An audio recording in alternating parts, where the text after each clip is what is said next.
তিন কেজি নাই 4 কেজি যাব ও 3.5 কেজি হ্যাঁ 3.5 কেজি নহয় 3 কেজি 200 অলপমান ডাঙৰ সাইজৰ আছে 3 কেজি 400 গ্ৰাম আছে 3 কেজি 200 কিমান মানে হ'ব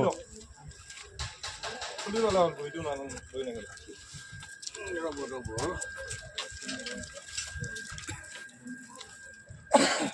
আকি প্লায়ারটা দাও তো দেবল প্লায়ারটা দাও এটা লাগাও প্লায়ারটা তুমি গিয়ে ওটা করে দাও আমি মারছি না করো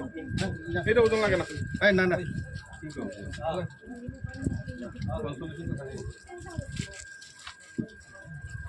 না তুমি যাও